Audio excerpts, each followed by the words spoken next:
صاحب نے جتنی قیمتی باتیں کی ہے، حقیقتاً اگر اس پہ ہم عمل کریں، خاص طور پہ ڈاکٹر کمیونٹی کے اندر جو بے احتیاطیاں ہو رہی ہے، تو یہ جو ہم پریکٹس کر رہے ہوتے ہیں اپنی فیلڈ کے اندر، تو یہ ہمارے لیے عبادت بن جائے گی.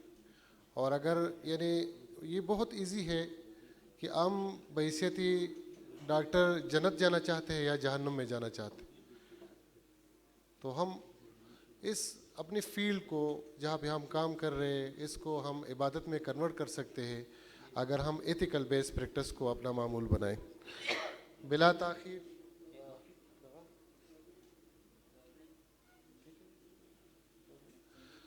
اب میں دعوت دوں گا، بلکہ دعوت سے پہلے پروفیسر گلشن صاحب سے درخواست ہے کہ وہ اسٹیج پہ تشریف لائیں. سر پروفیسر گلشن حسین فاروقی، پریزیڈنٹ پیما خیبر پختونخوا، وہ نشستم والے پلیز.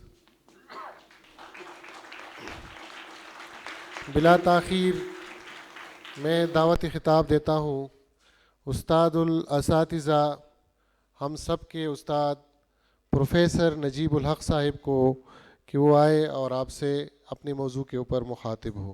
جناب نجیب الحق صاحب.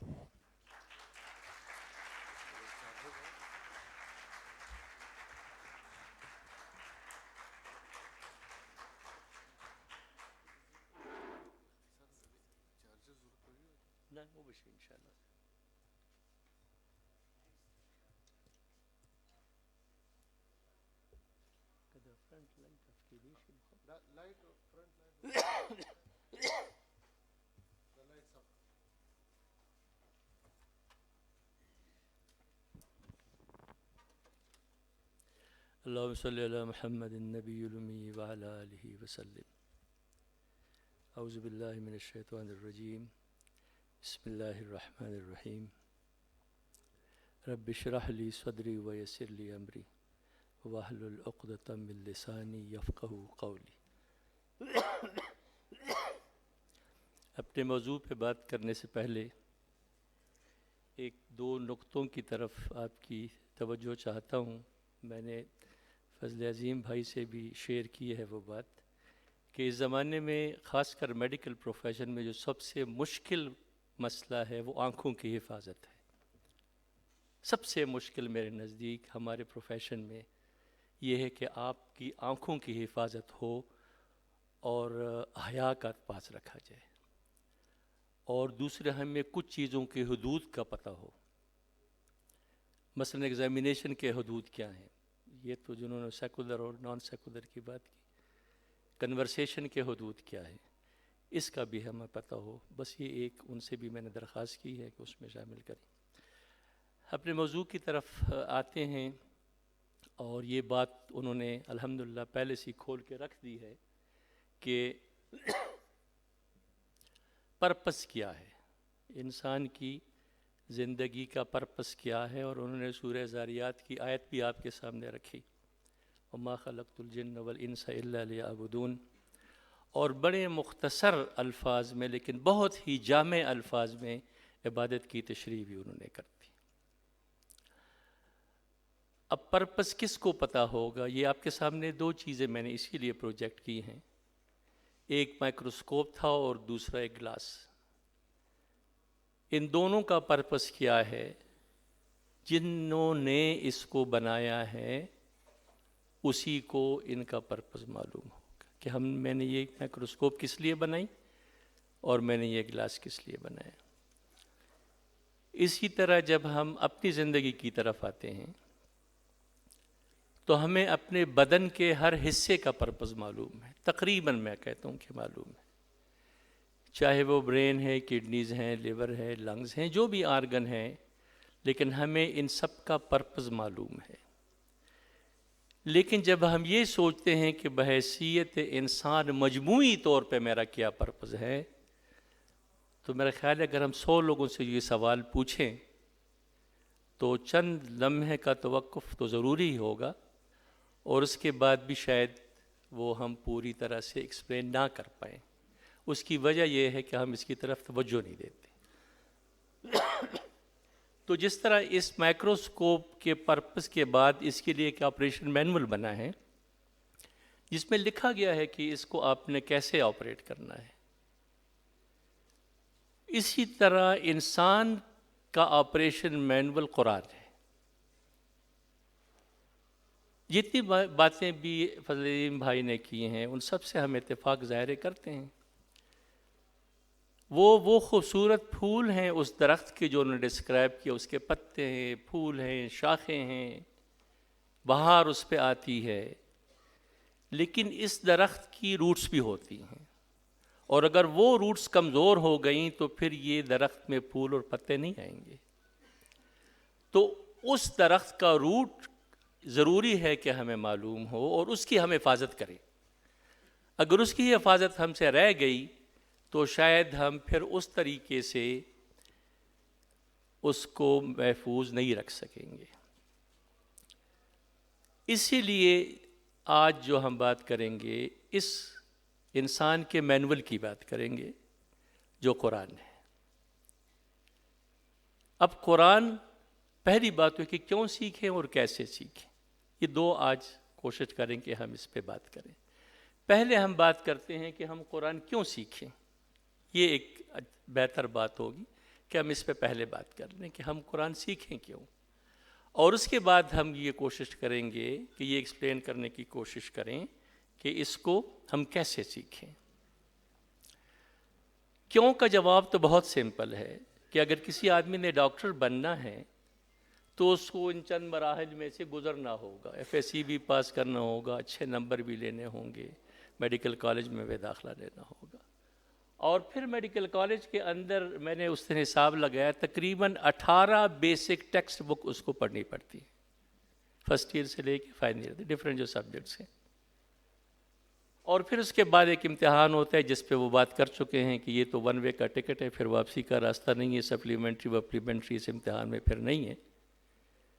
تو جس طرح اس ڈاکٹر کے بننے کے لیے یہ کچھ چیزوں کی ضرورت ہے، اسی طرح ایک اچھا مسلمان بننے کے لیے ہمیں ایک بنیادی کتاب صرف دی گئی ہے اور وہ قرآن ہے۔ 18 کتابیں نہیں ہیں، ایک کتاب ہے۔ اور جس طرح ایک میڈیکل اسٹوڈنٹ سے اب آپ امتحان میں پوچھتے ہیں کہ آپ نے اناٹمی پڑھی ہے، اور وہ کہتے ہیں جی بالکل پڑھی ہے، کون سی کتاب پڑھی ہے؟ جی گریز اناٹمی پڑھی ہے، 10 دفعہ ختم کی ہے میں نے۔ اور جب آپ سوال کرتے ہیں کہ اچھا بھائی بتاؤ اپر اینڈ آف ہیوبرس کے بارے میں ذرا بتاؤ، اس کی ریلیشنز کیا ہیں، اور وہ آپ کو یہ کہہ دے کہ جی میں نے پڑھا تو ہے لیکن مجھ کو تو گریز اناٹمی سمجھ نہیں آتی، تو آپ اس کو کبھی بھی پاس نہیں کریں گے، چاہے اس نے 100 دفعہ بھی پڑھی ہو۔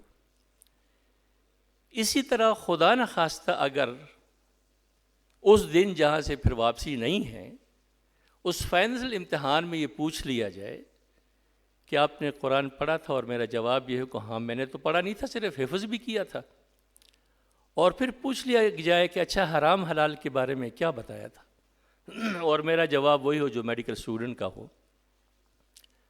تو خدا نخواستہ کہیں میرا بھی وہی انجام نہ ہو جو میڈیکل اسٹوڈنٹ کا ہوگا۔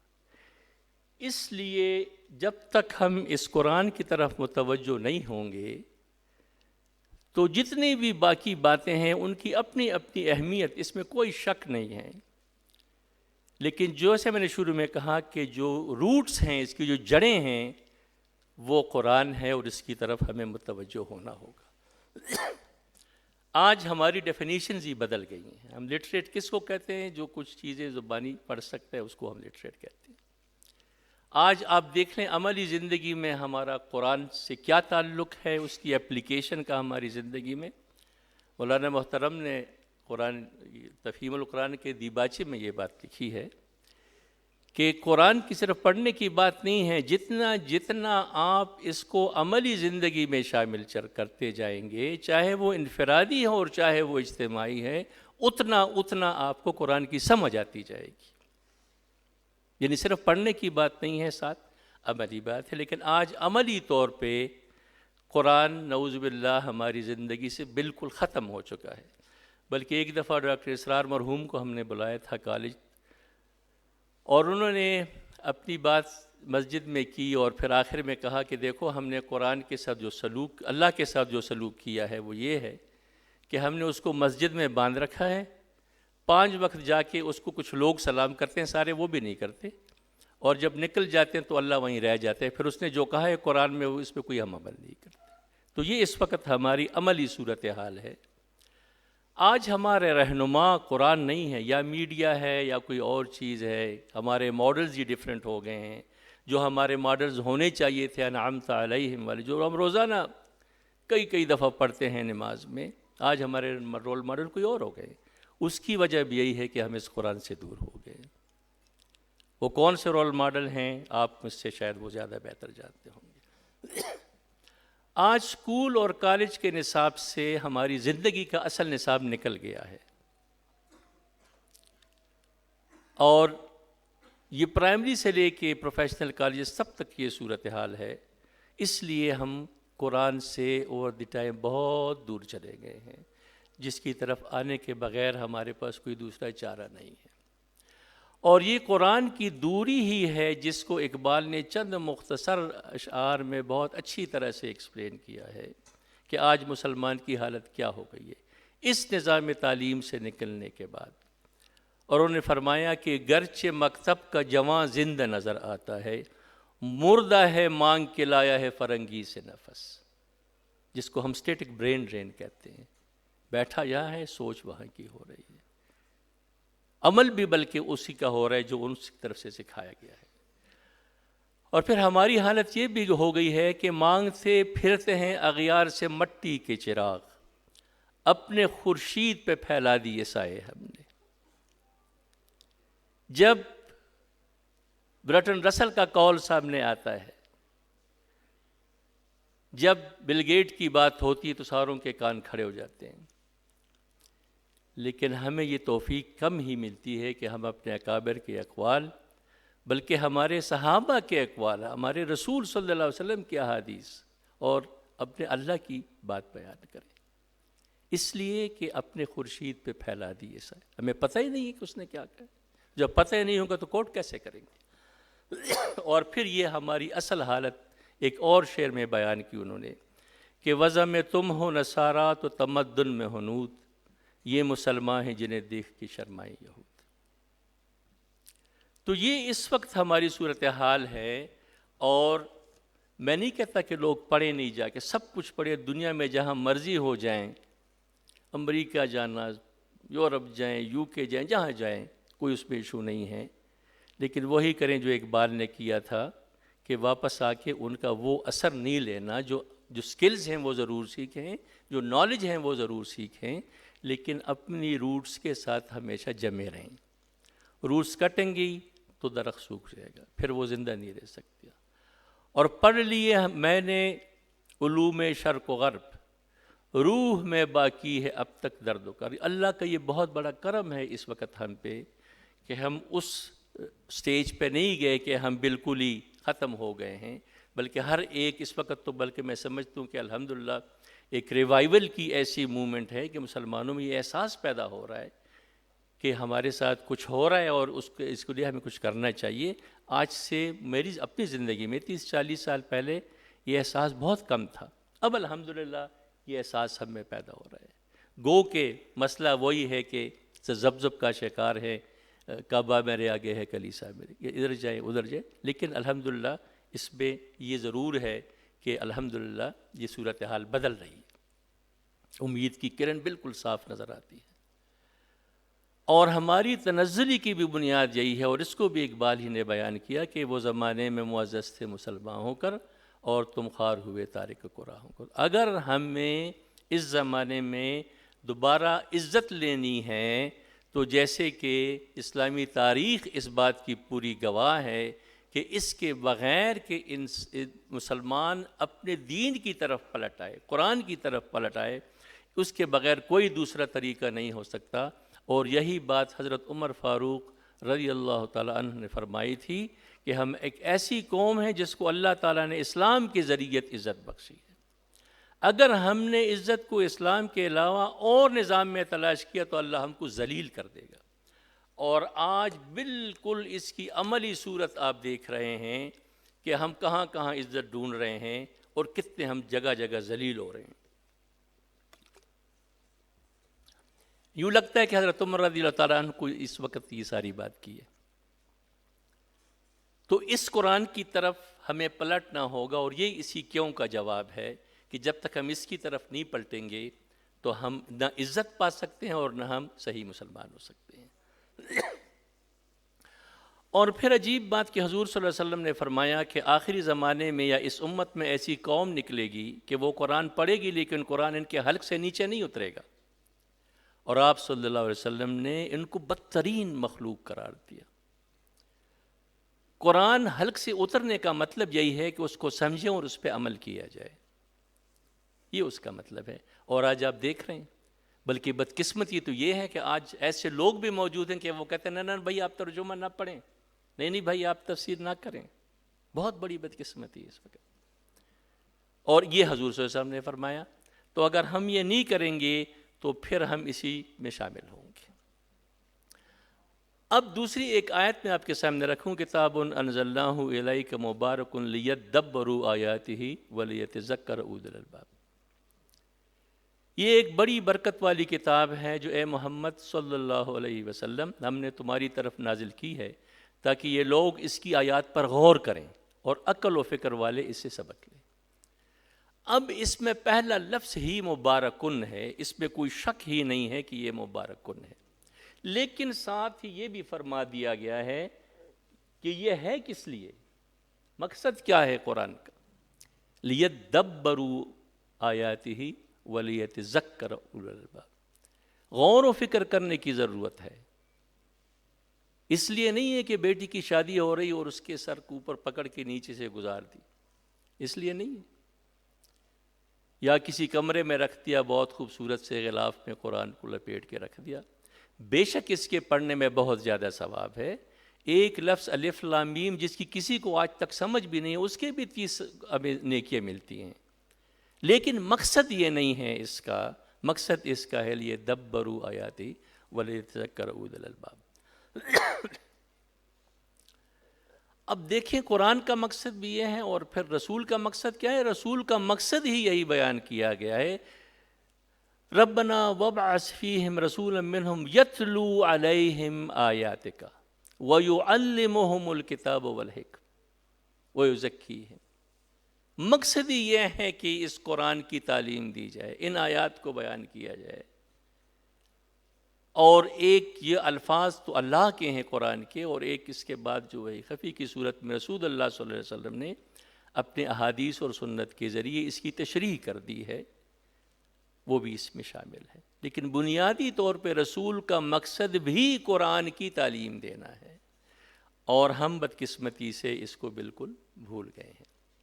جب ایک مسلمان کی قرآن مجید کی آیات تلاوت کرے تو قرآن کہتا ہے کہ اس کی حالت یہ ہونی چاہیے، انما المؤمنون الذین اذا ذکر اللہ وجلت قلوبہم واذا تلیت علیہم آیاتہ زادتہم ایمانا وعلی ربہم یتوکلون. پہلے تو اس کا دل لرز اٹھے کہ یہ میں کون سی کتاب پڑھ رہا ہوں. جیسے کسی کے پاس پریزیڈنٹ کا خط آ جائے اور اس کو بالکل ان ایکسپیکٹڈلی، اور وہ سمجھتے وہ کھولنے سے پہلے اس کے ہاتھ درجے کہ بھئی پریزیڈنٹ نے، چیف جسٹس نے کیا لکھ دیا ہوگا، پریزیڈنٹ نے کیا لکھ دیا ہوگا. اور پھر جب وہ پڑھے تو اس کا ایمان بڑھے. میں تو جب اپنے دل سے پوچھتا ہوں تو میری تو یہ حالت نہیں ہوتی. کبھی کبھی ہو تو ہو، لیکن عام طور پہ نہیں ہوتی. اس لیے کہ ہم قرآن کو اس صورت میں نہیں پڑھ رہے ہیں جس پہ ہمیں اس میں پڑھنا چاہیے.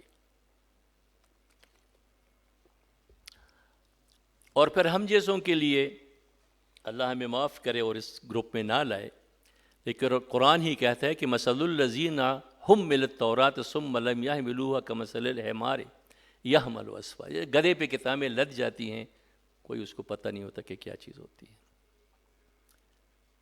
اگر آپ دیکھیں عملی زندگی میں تو ہم میں سے بہت سے ایسے ہیں جن کی اس مثال سے مماثلت ہو سکتی ہے، اور خدا نہ خواستہ اگر اس گروپ میں اللہ نے ہمیں شامل کر دیا تو پھر بڑی مشکل ہو جائے گی. اور پھر وہی رب العالمین فرماتا ہے کہ فاستمسک بالذی اوحی الیک انک علی صراط مستقیم وانہ لذکر لک ولقومک وسوف تسألون. یہ پیغمبر علیہ السلام سے بات ہو رہی ہے کہ جلد تم لوگوں سے اس کے بارے میں باز پرس ہوگی. ان صحابہ کی بات ہو رہی ہے, اس قوم کی بات ہو رہی ہے جب قرآن نازل ہو رہا تھا, اور ظاہر یہ زمانے کے لیے بھی ہے. تو اللہ فرماتا ہے کہ میں تم سے حساب کتاب کروں گا. ایسا نہیں کہ میں نے بس قرآن نازل کی اور تم نے بلا دیا اور میں پوچھوں گا نہیں, میں پوچھوں گا تم لوگوں سے. اور جب پیغمبر سے یہ فرمایا جا رہا ہے تو پھر ہم کون سے کھاتے میں کس باغ کی مولیاں کہ ہم کہیں کہ چلو بھائی ہم سے تو نہیں پوچھے, ہم سے بھی پوچھے گا. لیکن بدقسمتی سے ان چیزوں کی ہمیں وہ جو شعوری انڈرسٹینڈنگ ہے وہ نہیں ہے کہ اس کی اہمیت کیا ہے, ہم کیوں قرآن پڑھیں. یہ ساری باتیں اسی قرآن کے اندر لکھی ہوئی ہیں, اور اگر ہم اس کو غور سے پڑھیں تو پھر یہ ہمیں سمجھ آ جائے گی بات کہ بھائی اس کا پڑھنے بغیر تو کوئی چارہ ہی نہیں ہے. اگر نہیں پڑھیں گے تو پھر تو یہ سارا ہمارا انجام ہوگا. اور پھر فرمایا کہ اگر تم یہ چاہتے ہو کہ قیامت کے دن اندھے نہ اٹھو تو پھر یہ فرمایا کہ جو میرے قرآن ذکر یعنی قرآن سے منہ موڑیں گے ان کے لیے دنیا تنگ کر دی جائے گی اور قیامت کے روز سے ہم اندھا اٹھائیں گے. اور پھر یہ لوگ پوچھیں گے کہ یا اللہ ہم تو دنیا میں بینا تھے, ہماری آنکھیں تو ٹھیک تھیں, یہ قیامت کے دن ہم کیسے اندھے ہو گئے. تو پھر اللہ کیا فرمائے گا ان سے کہ جب یہ قرآن تیرے پاس آیا تھا تو نے اسے بھلا دیا تھا, اسی طرح آج تجھے بھی بھلایا جا رہا ہے. یعنی بہت مشکل باتیں ہیں یہ اگر ہم سوچیں اس کی طرف, لیکن اگر ہم سمجھنے کی کوشش کریں. اور پھر یہ ہجرت کا جو لفظ ہے یہ قرآن کے بارے میں یہاں استعمال ہوا ہے کہ جب رسول ہمارے خلاف گواہی دیں گے, اپنی امت کے خلاف گواہی دیں گے قیامت کے دن کہ یا اللہ یہ وہ لوگ ہیں جنہوں نے اس قرآن کو چھوڑ دیا تھا, تو جانے اور یہ لوگ جانے سے جو عمل کر لے, تو پھر شفاعت کی کہاں سے امید رکھیں گے. تو یہ چند آیات جو میں آپ کے سامنے رکھ رہا ہوں وہ اسی لیے رکھ رہا ہوں اللہ مجھے بھی اس پہ صحیح سمجھ اور عمل کی توفیق دے, اور آپ کو بھی دے کہ ہم اس کی اہمیت کو جان لیں کہ ہمیں قرآن کیوں پڑھنا ہے.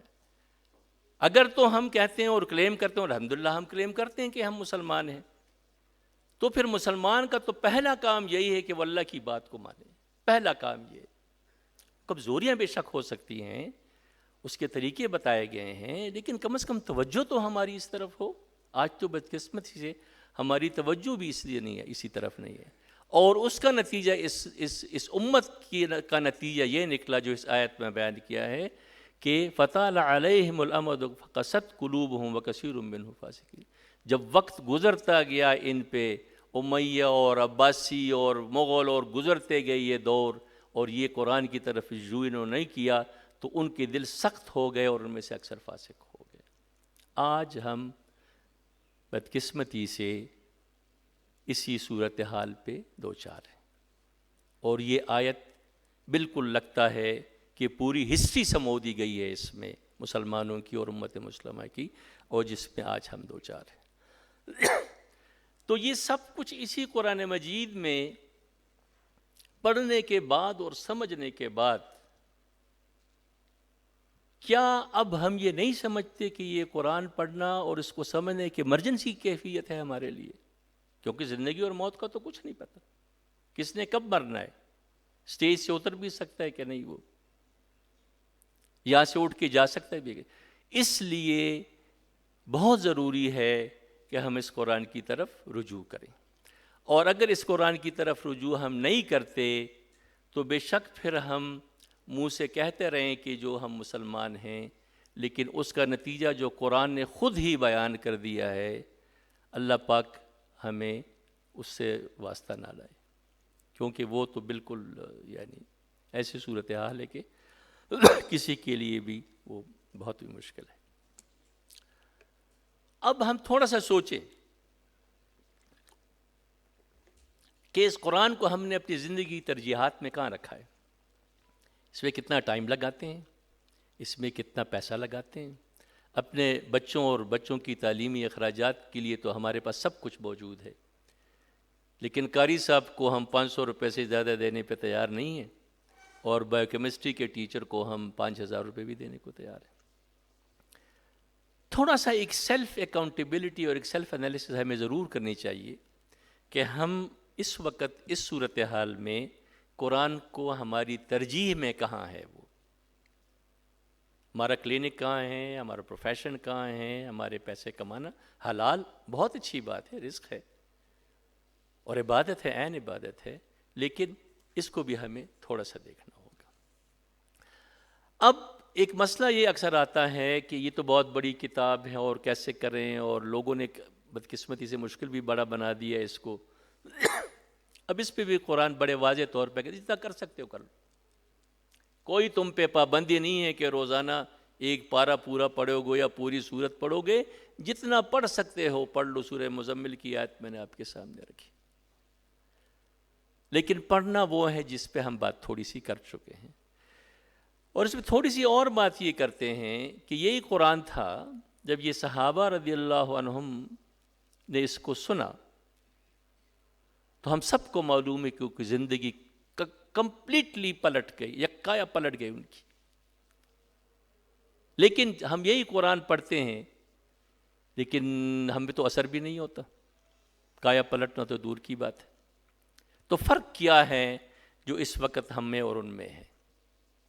وہ فرق یہ ہے کہ صحابہ کا قرآن ان کے زبان سے دل میں تھا، دل میں تھا تبھی وہ اس پہ عمل کرتے تھے، کنونس تھے کہ یہ اللہ کا کلام ہے اور یہ میرے لیے ہے، یہ کسی اور کے لیے نہیں ہے۔ جب آیت آتی تھی لن تنالوا البر حتی تنفقوا مما تحبون، تو یہ نہیں تھا کہ فلاں صحابی جا کے یہ کام کرے گا، خود اٹھ کے جا کے باغ دے دیتے تھے کہ اللہ نے کہہ دیا بس یہ باغ لے لو، رسول اللہ صلی اللہ علیہ وسلم کے پاس ہے۔ وہ اس کو اپنے لیے سمجھتے تھے، ہم اس کو کسی اور کے لیے سمجھتے ہیں۔ قرآن ہماری زبان پہ ہے، ہمارے دل میں نہیں ہے، اور یہ زبان سے دل کا فاصلہ ہمیں طے کرنا ہوگا، ورنہ پھر وہ اقبال نے اس کو بھی اسی طرح کہا ہے کہ زبان سے کہہ بھی دیا لا الہ تو کیا حاصل، دل و نگاہ مسلمان نہیں تو کچھ بھی نہیں۔ تو یہ زبان سے دل کا فاصلہ تبھی طے ہوگا جب ہم قرآن کو پوری طریقے سے سمجھنے کی کوشش کریں۔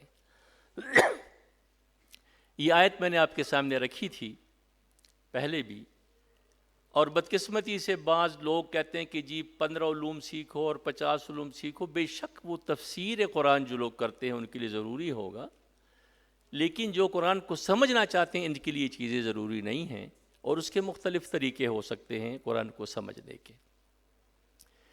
عالم بننے میں اور طالب علم بننے میں فرق ہے۔ ہم تو طالب علم ہیں، ہم تو عالم نہیں ہیں۔ ہم تو چاہتے ہیں کہ قرآن کو اتنا سمجھ لیں کہ اس پہ اپنی زندگی گزار سکیں، بس۔ باقی اس کی جو تشریحات ہیں اور اس کی جو وضاحتیں ہیں وہ تو رسول اللہ صلی اللہ علیہ وسلم نے فرمایا کہ قیامت تک ختم نہیں ہوں گی، اور نہ ہمارا وہ مقصد ہے۔ بحیثیت ڈاکٹر ہم اتنا سمجھیں کہ اس میں اپنی زندگی گزارنے کو، جو قرآن کے مطابق گزارنے کو سمجھ لیں، بس یہ ہمارے لیے کافی ہے۔ اور یہ جو آیت میں نے آپ کے سامنے رکھی تھی، اس سے پہلے اسی صورت میں یہ بھی آیت ہے فَكَيْفَ كَانَ عَذَابِي وَنُذُرِ، وہاں تو تذکر و تدبر کی بات کی گئی ہے، اور وہ 5 مرتبہ وہ آیت سورہ قبر میں آئی ہے، اور آخری مرتبہ جب آئی تو اس سے پہلے 2 مرتبہ یہ آیا کہ فَكَيْفَ كَانَ عَذَابِي وَنُذُرِ۔ وہ نہیں کرو گے تو پھر اس کے لیے بھی تیار رہو کہ پھر میرا عذاب کیا ہے، اس کے لیے بھی بہت بڑی تنبیہ ہے یہ۔ تو یہ بہت ضروری ہے کہ ہم اس بات کو سمجھیں، اور قرآن نہیں پڑھیں گے تو پھر ہم سیکھیں گے نہیں، تو پھر اللہ فرماتا ہے کہ پھر میرے عذاب کے لیے تیار رہو۔ کوئکلی جاتے ہیں کہ قرآن فہمی میں درپیش مشکلات کیا ہیں۔ پہلی تو میں نے آپ کے سامنے رکھ دی کہ اس کو بہت مشکل بنا دیا گیا ہے چند طبقوں کی طرف سے بدقسمتی سے۔ دوسری بات، قرآن خود کہتا ہے کہ جب تم قرآن پڑھنا شروع کرو، سمجھنا شروع کرو، فَإِذَا قَرَأْتَ الْقُرْآنَ فَاسْتَعِذْ بِاللَّهِ مِنَ الشَّيْطَانِ الرَّجِيمِ۔ اب دیکھیں ہر کام کے لیے حکم ہے کہ بسم اللہ الرحمن الرحیم یہ پڑھو، سوائے قرآن کے۔ قرآن پڑھنے لگو تو پھر اعوذ باللہ من الشیطان الرجیم بھی پڑھو، اس لیے کہ شیطان تمہیں یہ کام کبھی بھی کرنے نہیں دے گا۔ یہ واحد عمل ہے جس کے لیے ڈائریکٹ قرآن نے کہا ہے کہ اعوذ باللہ من الشیطان الرجیم بھی پڑھو، اور اس کے بعد بسم اللہ الرحمن الرحیم۔ تو یہ شیطان کیسے ہم کو بھٹکاتا ہے؟ پہلے تو کہتے ہیں کہ جب تم قرآن اٹھاؤ تو کہے گا یار وہ فلاں سے تمہیں ملنا بھی تو بہت ضروری ہے، اور اس سے کل میٹنگ بھی کرنی ہے، اور یہ لیکچر بھی بنانا ہے، اور یہ بھی کرنا ہے، کوئی سا کام لے آئے گا. چلو قرآن پھر بعد میں شام میں پڑھ لیں گے، اب ذرا فلاں سے ملنے چلے جاؤ. شام میں پھر کوئی اور کام نکال لے گا اور قرآن رہ جائے گا. دوسرا وہ یہ کرتا ہے کہ دنیا کے کام کو دینی کام کے طور پر دکھاتا ہے. وہی فلاں کی مدد کرنا بھی تو یہ بھی تو دین کا کام ہے نا. فلاں کی تکلیف دور کرنا بے شک وہ دین کا کام ہے، لیکن not at the expense of Quran. یہ تو نہیں ہو سکتا کہ آپ پرائرٹی ترجیحات ہی بدل دیں، پرائرٹیز تو نہیں بدل سکتے. تو دوسرا کام وہ یہ کرتا ہے. اور اسی کے بارے میں سورہ کاف کی جو آیت ہے کہ تم سمجھتے ہو کہ یہ سارے کام تم نے اپنے خیال میں یہ سمجھتے ہو کہ میں نے بہت تیر مار لی ہے دین کے کام کا، اصل میں تم نے یہ سارا کام ضائع کر دیا، یہ تم دین کا کام نہیں دنیا کے کام میں. اس کی تشریح کسی اور وقت پہ رکھیں گے انشاءاللہ. تیسرا کام وہ یہ کرتا ہے کہ چلو یہ تم پھر مغرب کے بعد یہ 6 رکعت توابین نفل تو پڑھ لو، اس کے بعد قرآن مجید کو دیکھیں گے. چلو پھر تم فلاں کے ساتھ ذرا گشت پہ تو چلے جاؤ، پھر انشاءاللہ واپس آ کے قرآن مجید کی طرف دیکھیں گے. یعنی دین کا کوئی ایسا کام جو یقیناً دین ہی کا کام ہوگا، لیکن پھر وہی بات کی ترجیح میں اس کو قرآن کو نیچے لے جائے گا. یہ تیسرا اس کا حربہ ہے جو ہمیں قرآن سے دور کروا دیتا ہے. اور چوتھا حربہ تو یہ ہے کہ بھئی تمہیں عربی بھی نہیں آتی، گرامر کا بھی تمہیں پتہ نہیں ہے، اور تم بیٹھے ہو کہ جی قرآن میں پڑھ، تم کیسے پڑھو گے؟ نہیں پڑھ سکتے ہو، یہ کام تمہارا نہیں ہے، تم یہ مت پڑھو. لیکن کبھی یہ تو ہم نہیں سوچتے کہ یہ جو میں اردو بول رہا ہوں یا پشتو بول رہا ہوں، ہمیں تو کوئی گرامر شرامر کا نہیں پتہ. مجھے تو سچی بات ہے میں تو بہت ہی کمزور ہوں گرامر میں. انگریزی بھی سیکھی ہے، اردو بھی سیکھی ہے، سمجھتے بھی ہیں، پشتو تو چلو مادری زبان ہے، لیکن آج میں سے کتنے لوگوں کو گرامر آتی ہے؟ بہت کم کو آتی ہے. چوتھا کام وہ یہ کرتا ہے. اور ایک اور خطرناک کام جب ان میں سے کسی سے بھی کام نہیں چلتا اور آدمی کہتے نہیں بھائی تو سارے میں کوئی نہیں مانتا، میں نے ضرور قرآن پڑھنا ہے، بس میں اٹھا کے شروع کرتا ہوں پڑھنا ہے، گروپ بناؤ، جو بھی طریقہ وہ اڈاپٹ کرے. پھر وہ یہ کام کرتا ہے. جب آپ قرآن اٹھا کے شروع کرنا چاہتے ہیں تو میرے سامنے پہلا کام وہ یہ کرے کہ چاچا یار یہ جو فلاں آیت ہے اس میں تو یہ بات اس طرح لکھی اور فلاں نے تو اس طرح کہا تھا، جس کا میری عملی زندگی سے کوئی تعلق ہی نہیں ہوگا. یہ کرسی کا کیا مطلب ہے، اور یہ اللہ کی ذات کیسی ہے، اور یہ فلاں چیز، یعنی غیر ضروری چیزوں میں الجھا دے گا جس کی کوئی یعنی ٹوٹلی میری زندگی سے وہ ریلیونٹ ہوں گی، یا شاید تھوڑے بہت ریلیونٹ ہو بھی. اور یہی بات اقبال نے کہی کہ ہے یہی کوشش الہیات میں الجھا رہے، یہ کتاب اللہ کی تعویلات میں الجھا رہے. اور جو اصل قرآن خود ہی کہتا ہے کہ تم محکمات کی بات کرو، بھائی اب متشابہات کی بات چھوڑو. جو محکمات بیان کیے گئے ہیں جس میں کوئی شک ہے ہی نہیں، ان کی بات کرو. یہ سورہ عمران کی آیت 7 ہے کہ تم اس کی بات کرو. هو الذی انزل علیک الکتاب منہ آیات محکمات ہن ام الکتاب. اصل کتاب یہی ہے، اور یہ ہمیں ایسی چیزوں کے پیچھے ڈال دے گا بدبخت کہ ہم سے اصلی وہ چیز رہ جائے گی. تو یہ اس کے حربے ہیں کہ ہم نے اس کو ذہن میں رکھنا ہے جب قرآن کی طرف ہم رجوع کریں گے. اور ہمارے لیے تو بہت خوش قسمت یہ ہے کہ ہم رجوع کر دیں، شروع کر دیں، اگلے دن مر جائیں، پھر بھی اللہ سے امید رکھیں گے کہ ہمیں معاف کرے گا. کیونکہ اجر نیت پہ ہے اور عمل کی مخلصانہ کوشش پہ ہے، اس کے نتیجے پہ اجر نہیں لکھا گیا. تو اس لیے ہمیں اس کی طرف فوراً رجوع کرنا چاہیے. اور یہ بنیاد ہمیں معلوم ہے کہ ہم قرآن کیوں پڑھ رہے ہیں، سمجھنے کی کوشش کیوں کر رہے ہیں، عملی زندگی میں اس کا نفاذ، یہ بنیادی مقصد ہے قرآن کا. یہ بات ہمیشہ سامنے رہے. پھر ہم اہتمام کریں، روزانہ کریں، ہفتہ وار کریں، لیکن شروع کریں اخلاص اور درد دل سے کریں. ہر وقت یہ بات ہو کہ یار میں تو بھٹک گیا ہوں، میں تو اب واپس آنا چاہتا ہوں، یہ ہر وقت ذہن میں بات ہو.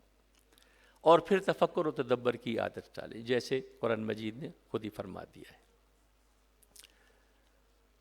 تسلسل ہو ہمارے کام میں. حضور صلی اللہ علیہ وسلم نے فرمایا نا کہ چھوٹا عمل ہو لیکن تسلسل سے ہو. نوٹس لینے کی بھی کوشش کریں. ہم ہر ایک چیز کے نوٹس لیتے ہیں لیکن جب قرآن پڑھتے ہیں تو اس کی طرف توجہ نہیں ہوتی.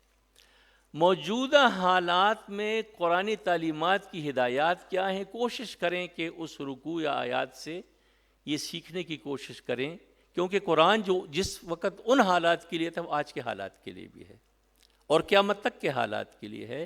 تو ان کوشش کریں کہ ان حالات میں اس کی ریلیونس کو ہم کریٹ کریں، اور اینڈ پہ ہم یہ کوشش کریں کہ اس رکوع میں یا اس صورت میں یا ان آیات میں جو میں نے پڑھی ہیں اس میں میرے لیے کیا ہے، عمل کے لیے کیا ہے. یہ ایک طریقہ اگر ہم اڈاپٹ کریں قرآن مجید کا، اب جو کیسے کی ہم بات کریں، تو انشاءاللہ ہم اس قرآن کو پوری طرح سمجھ پائیں گے.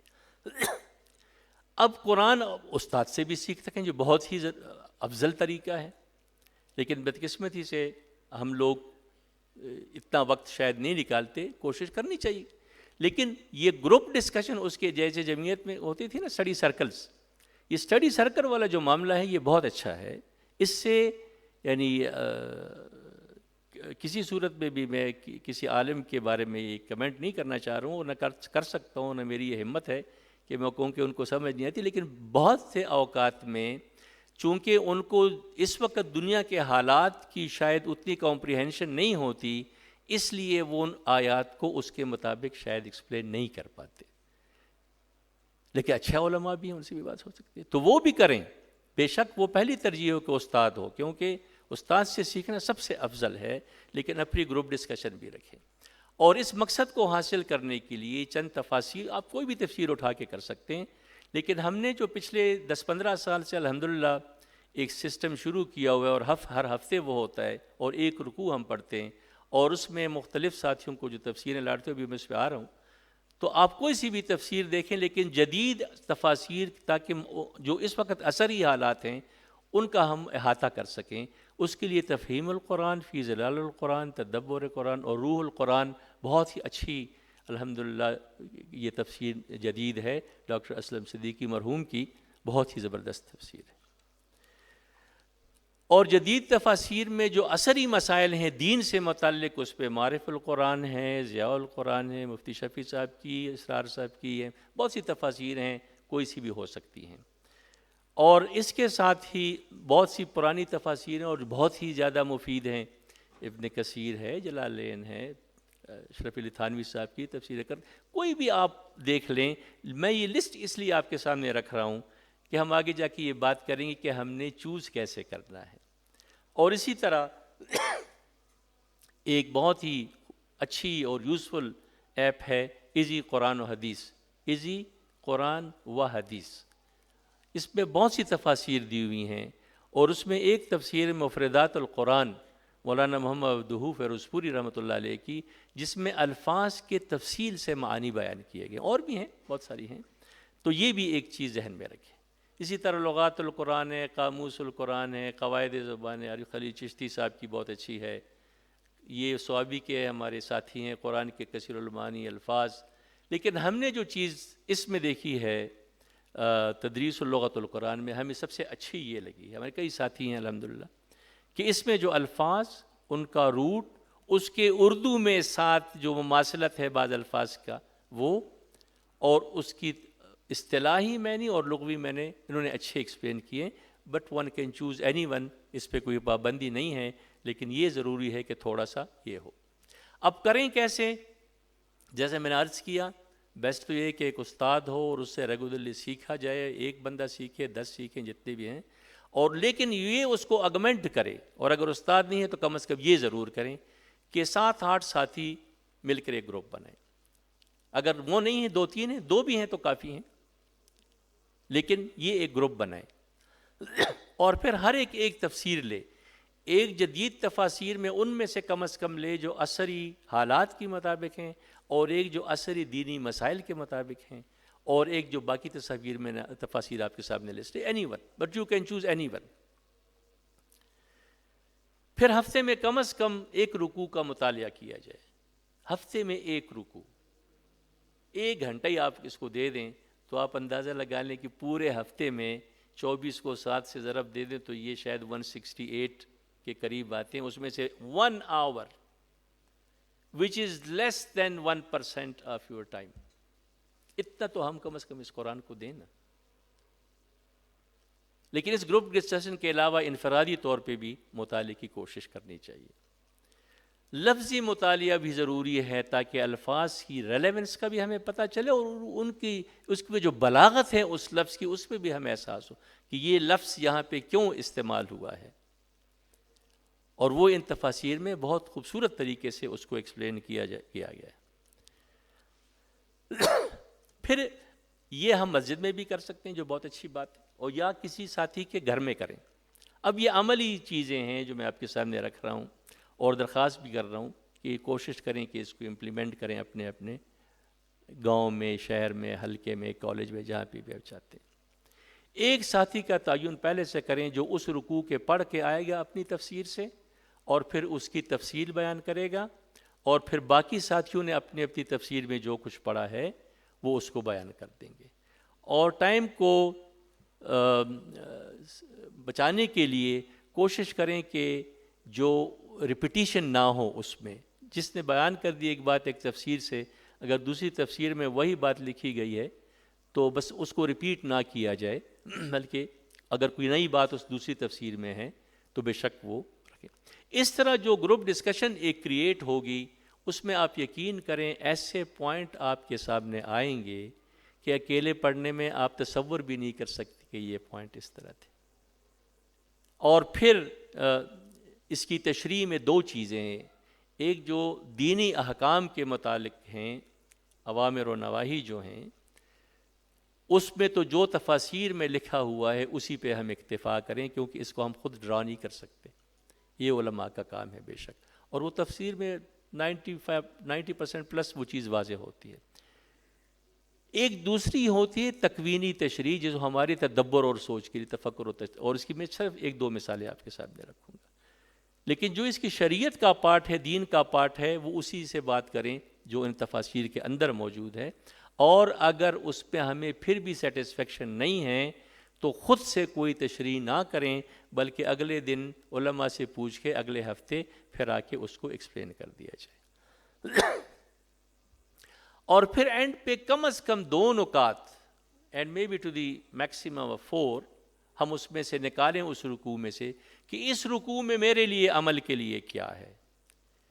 یہ جو اس کی وہ انٹلیکچول چیزیں ہیں اس کو اپنے یہ رکھیں، بے شک اس کو بھی ڈسکس کریں، لیکن اینڈ پہ میرے عمل کے لیے کیا ہے یہ بہت اہم ہے کہ ہمیں اس بات کی سمجھ ہو اور پھر اس پہ عمل کرنے کی کوشش بھی کریں۔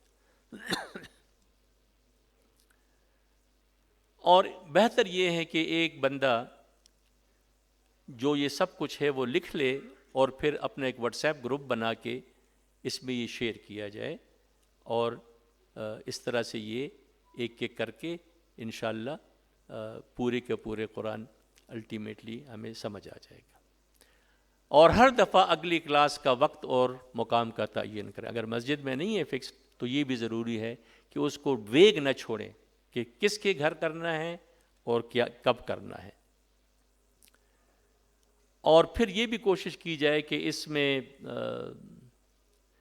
غیر ضروری جو کچھ ہماری روایات بے شک ہیں، لیکن اس میں یہ کھانے شانے کی پہ بہت زیادہ وقت ضائع نہ کیا جائے، بس ہلکی سی چائے ریفریشمنٹ ہو تو خیر ہے، لیکن یہ پرائرٹی نہیں ہے، پرائرٹی کچھ اور دعا بھی بہت ضروری ہے کہ ہم کریں، اس کو ہم بہت کم اہمیت دیتے ہیں، حالانکہ رسول اللہ صلی اللہ علیہ وسلم کی احادیث ہیں کہ دعا و مخ العبادہ، یہ مغز ہے عبادت کا، اور دوسری میں فرمایا وَهُوَ الدُّعَاءُ هُوَ الْعِبَادَہ، یہی عبادت ہے۔ دعا کریں کہ اللہ ہمیں، کیونکہ اللہ کی توفیق کے بغیر تو کوئی کام نہیں ہو سکتا، کہ اللہ ہمیں توفیق دے کہ ہم اس قرآن کو سمجھنے کی ہمیں اللہ توفیق دے۔ یہ جو میں نے آپ سے تکوینی تشریح کی بات کی ہے، یہ خاص کر ہم ڈاکٹر لوگوں کے لیے بہت ضروری ہے کہ ہم جیسے یہ شاید ہم فصلت کی سنوریہم آیاتنا فی الآفاق وفی انفسہم حتی یتبین لہم ان کے باڈی کے اندر ہم جلد ہی ایسی نشانیاں دکھا دیں گے، یہ کیا دیں کہ بھائی یہ تو حق تو یہی ہے، یہ ہمارے لیے ہے، لقد خلقنا الانسان فی احسن تقویم، یہ ہمارے لیے بالکل ڈائریکٹ ہمارے لیے۔ اور اسی طرح یہ پہلی آیت جو میں نے آپ کے سامنے رکھی ہے کہ اللہ یعلم ما تحمل کل انثی وما تغید الارحام وما تزدادوا کل شیء عندہ بمقدار۔ اب اس میں دیکھیں اس آیت میں دو الفاظ خصوصی توجہ کے مستحق ہیں ڈاکٹروں کے لیے۔ وما تغید، کمی ہوتی ہے۔ اب پریگنینسی میں 1500 سال پہلے یہ تو اندازہ تھا کہ چیزیں بڑھتی ہیں، کمی کیسے ہوتی ہے، لیکن قرآن نے کہہ دی کمی ہوتی ہے، ایٹرفی ہوتی ہے، اور وہ بھی خاص مقرر مقدار کے مطابق سب کچھ ہوتا ہے۔ اور آج ہمیں یہ پتہ ہے کہ اگر یہ ڈکٹس آرٹریوسس میں ایٹرافی نہ ہوئی تو پھر معاملہ خراب ہو جائے گا، پیٹنٹ ڈکٹس آرٹریوسس بن جائے گا۔ اور یہ اگر جو ہماری ڈیفرنٹ آرچز ہیں، یہ ہاتھ تو اس طرح انگلیاں تو نہیں ہوتی، یہ تو یوں ہوتا ہے، یہ ایٹروفی کا اس وقت بتایا گیا اس کو، اور صرف اس آیت کو پڑھ کے ایک ڈاکٹر مسلمان ہوا ہے کہ یہ کیسے ممکن تھا کہ رسول اللہ صلی اللہ علیہ وسلم کو خود پتہ تھا کہ یہ پریگنینسی کے اندر اس طرح ایٹروفیز بھی ہوتی رہتی ہیں۔ اس نے کہا کہ یہ نہیں، رسول کا کلام ہو ہی نہیں سکتا انسان کا، یہ اللہ ہی کیا کلام ہے، اور مسلمان ہو۔ اسی طرح یہ دو آیت میں نے آپ کے سامنے تلاوت کی۔ کبھی ہم نے نہیں سوچا کہ جو ایکشن پوٹینشل ہے ہماری سیلز میں 110 ملی وولٹ، اس کے نتیجے میں ہماری باڈی 100 ٹریلین وولٹ 0.9 سیکنڈ میں جنریٹ کرتی ہے۔ کبھی ہم نے اس طرف نہیں سوچا، یہ تو بڑی سمپل کیلکولیشن ہے۔ کبھی ہم نے نہیں سوچا کہ باڈی کو اگر اسٹریٹ لائن میں رکھا جائے ڈی این اے کو، اس سے 5 لاکھ سیڑھیاں چاند تک بن سکتی تھیں۔ کبھی ہم نے نہیں سوچا کہ یہ ایسوفیگس کا ایپیتھیلیم اس طرح کیوں ہے، نیچے جا کے اسٹریٹیفائڈ کیوں ہو گیا، اسمال انٹسٹائن میں سیلیٹڈ کیوں ہو گیا، اسٹامک میں کون سا، کبھی ہم نے نہیں سوچا۔ نیچے کولن میں جا کے گابلٹ سیل بیچ میں کہاں سے آئے گی کہ جو میوکس کو سیکریٹ کر کے لوبریکیٹ کریں اور اسٹول آسانی سے پاس ہو۔ یہ وہ چیزیں ہیں جو ہمارے بحیثیت ڈاکٹر ہمیں سوچنی چاہیے، اور اس سے یہ قرآن کا مقصد نہیں ہے، یہ بات بالکل واضح رہے کہ یہ قرآن کا مقصد نہیں ہے، لیکن اس سے ہماری ایمان کو تقویت ضرور مل سکتی ہے۔ قرآن ہدایت کے لیے آئی ہے، وہ سائنس کی کتاب نہیں ہے، لیکن وہ تدبر و تفکر میں ڈاکٹر کے لیے یہ چیزیں بھی شامل ہیں۔ اب میں اسی کی مثال دے کے اپنی بات کو ختم کرتا ہوں۔ سورہ عنکبوت کی جو رکوع 3 ہے، اس میں ہمارے گروپ نے یہ اس کے 3-4 پوائنٹس نکالے۔ مادی اشیاء کی خاصیتیں بوقت ضرورت اللہ کے حکم سے اہل ایمان کے لیے تبدیل ہو سکتی ہیں۔ صرف دنیاوی وسائل پر بھروسہ گمراہی ہے۔ اگر ایمان اور اللہ پر توکل مضبوط ہو تو ایسے ہی واقعات آج بھی ممکن ہیں، جیسے بدر میں ہوا تھا، اور افغان جہاد میں ہم ان کا مشاہدہ کر چکے ہیں۔ زندگی کے ہر موقع اور ہر معاملے میں یہ بات پیش نظر رکھیں، ہمیں تکیہ اس ذات پر کرنا ہے جو مسبب الاسباب ہے، اور اس پہ نہیں کرنا کہ جو میں نے کر لیا تو اب تو مجھے کامیابی ضرور ملنی ہے، یہ نہیں ہونا چاہیے۔ دوسری کی تبدیلی اور مدد کب آئے گی؟ جب آزمائش آئے گی۔ رسولوں پہ بھی آزمائش، اور سب سے بڑے رسول صلی اللہ علیہ وسلم پہ کتنی بڑی بڑی آزمائشیں آئی ہیں۔ ابراہیم علیہ السلام کا آگ میں ڈالنا، حضور صلی اللہ علیہ وسلم کا شعب ابی طالب میں 3 سال محاصرہ، اور پھر اس میں وہ ذہنی صورتحال اور لوگوں کی وفات، اور یہ سب ہمارے سامنے ہماری تاریخ ہے۔ یعنی سائیکولوجیکل اینڈ فزیکل دونوں انتہائی درجے کی آزمائش آئی ہیں ہمارے رسول میں۔ اور اس کے بعد کے زمانے میں آپ دیکھیں اخوان المسلمین کے، دیکھیں کہ مصری درندے ان سے کیا کرتے ہیں، بنگلہ دیش میں اسلامی تحریک کے لوگوں سے کیا ہو رہا ہے، کب بنا بنگلہ دیش، اور آج بھی ان کو پھانسیاں دی جا رہی ہیں۔ افغانستان میں آپ نے دیکھ لیا کہ ابو غریب جیل میں کیا ہوا، اور کنٹینروں میں بھر کے ان طالبان کو بیچاروں کو مارا گیا۔ تو یہ قرآن جیسے اس وقت کے لیے تھا، آج کے لیے بھی ہے، اور یہ ہمارے سامنے مثالیں ہونی چاہیے تاکہ ہم اس سے سبق حاصل کریں۔ لیکن ان سب کچھ کے باوجود اگر ہم حق پہ قائم ہیں، یہ بات بڑی واضح ہے کہ الٹیمیٹلی حق کی ہی فتح ہوگی۔ اور میں نے جیسے شروع میں آپ کی بات کی کہ الحمدللہ اس وقت ایک اویئرنیس آ رہی ہے۔ لوگ کہتے ہیں حالات بڑے خراب ہیں، اور یہ بے شک حالات خراب ہیں، لیکن میں تو سمجھتا ہوں کہ آج خاص کر نوجوانوں میں اگر ایک طرف ایک طبقہ ایک غلط راہ پہ جا رہا ہے، تو الحمدللہ ایک بڑا طبقہ نوجوانوں کا ایسا بھی ہے جو اپنے دین کی سمجھ کے لیے تڑپ رہا ہے، اور اس کو امپلیمنٹ کرنے کے لیے بھی تڑپ رہا ہے۔ اسی آیت میں قوم لوط کا ذکر ہے، اور آپ کے سامنے کہ آج کل کیا ہو رہا ہے۔ ہم شریعت کورٹ میں اس میں پارٹی بھی بنے ہوئے ہیں الحمدللہ پیما کی طرف سے، کہ جو ہم جنس پرستی کا اس رکوع میں ذکر کیا گیا ہے، جو قوموں کی تباہی ہے، اور یہ جس انداز سے اس وقت دیکھیں یو این کے 65% کنٹریز میں اس وقت یو این کی جو لسٹ پہ ہیں انہوں نے اس کو الاؤ کر دیا ہے، یہ انہی کے ریفرنس سے ہے۔ اب یہ ایک طرف تو ڈس اپوائنٹنگ والی بات ہے کہ بھائی یہ کیا ہو رہا ہے، لیکن یاد رکھیں یہ اسی کے ساتھ خوشخبری بھی ہے، جس طرح ان کو ہم جنس پرستی پہ تباہ کیا گیا تھا اسی طرح ان کو بھی اللہ پاک تباہ کرے گا۔ بس یہ ہے کہ ہم اپنا رول ادا کریں اور تیار رہیں، اس کی مخالفت میں بھی کریں اور تیار بھی رہیں کہ جب یہ تباہی آئے گی تو کیا ہم اس پوزیشن میں ہیں کہ ہم ان کو ریپلیس کریں۔ فی الحال اس پہ بہت زیادہ کام کرنے کی ضرورت ہے۔ اور ایک اصول آخر میں پھر دوہرا دیتا ہوں جو میں نے رکھ بھی دیا ہے کہ کبھی بھی اپنی رائے سے ہم دینی معاملات کی تشریح نہ کریں اور وہ علماء پہ چھوڑ دیں، اور آج شروع کریں، اپنی رائے مت بنائیں، عمل کی نیت سے کریں، اپنا محاسبہ خود کریں اور سمجھ اور عمل کی کوشش کریں۔ جزاک اللہ خیر۔ اور کیوں کا جواب اقبال نے ایک بالکل سمپل ایک شعر میں دیا ہے، گر تمہیں خواہی مسلمان زیستن نیست ممکن جز بقرآن زیستن، اس کے بغیر نہیں ہو سکتا۔ اور یہ کیسے کا جواب بھی اس نے دیا ہے کہ تیرے وجود پہ جب تک نہ ہو نزول کتاب، گرا کشا ہے ناراضی نہ صاحب کشاف۔ دونوں کا جواب اس نے ایک ایک شعر میں دیا ہے۔ سبحانک اللہم و بحمدک، اشہد ان لا الہ الا انت استغفرک و نتوب الیک۔ جزاکم اللہ خیر، بہت بہت شکریہ، جزاک اللہ خیر۔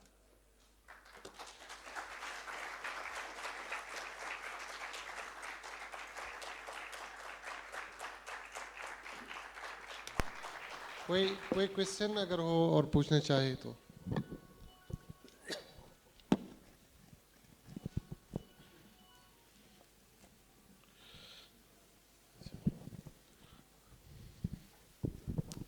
کوشچن نہ ہونے کی دو وجوہات ہوتی ہیں۔ سر ایک بس صرف ایک جی پلیز۔ کوشچن نہیں، ایک کمنٹ ہے صرف کہ یہ قرآن کلاس میں تجوید اور تلاوت کا بھی کہ الفاظ کی تصحیح بھی بہت ضروری ہیں، کہ یا تو ساتھیوں میں کوئی ایک ساتھی ایسا ہو جن کا تجوید ہوا اور وہ صحیح، باقی ساتھیوں کی بھی تلفظ اور وہ ٹھیک کریں، اور اگر وہ نہ ہو تو باقاعدہ اس کا حاصل کر لیں۔ مناسب بات۔ سر اب میں اس سیشن کے جو چیئرمین تھے ڈاکٹر عبدالواسی صاحب کو کہ وہ آئے اور سر کو شیلڈ پیش کریں۔ میں اپنی بات ختم کر لوں کہ جب کوئی کویشچن نہیں ہوتا تو میں سمجھتا ہوں کہ یا کوئی کچھ بھی نہیں سمجھا اور یا سب کچھ سمجھ گئے۔ میری خوش فہمی یہ ہے کہ آپ بات سمجھ گئے ہیں اور اللہ کرے میں بھی سمجھ جاؤں اور ہم اس پہ عمل کی کوشش کریں۔ جزاک اللہ خیر۔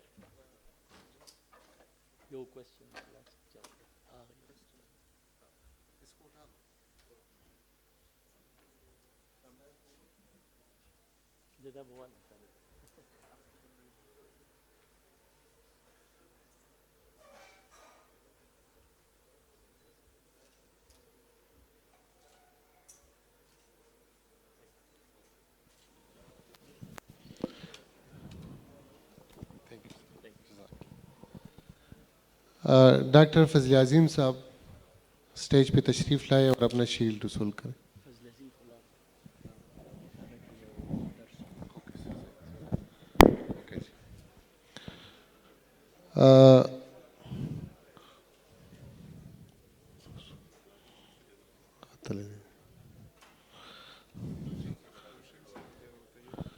جی ڈاکٹر طیب صاحب۔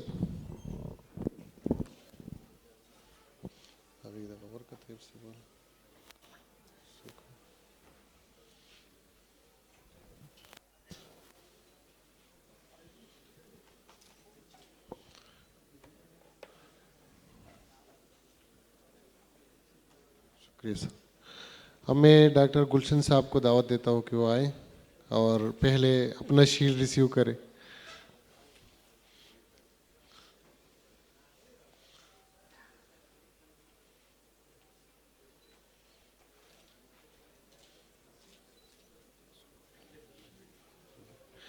اور پھر ڈاکٹر عبدالواسی صاحب کو اس کا شیلڈ۔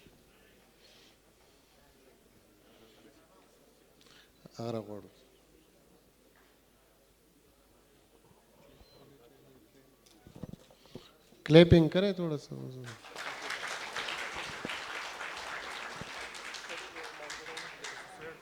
جی ڈاکٹر افتخار بنی صاحب کو دعوت ہے کہ وہ آ جائے اپنا شیل ریسیو کریں. Secretary general Pakistan Islamic medical association Pakistan.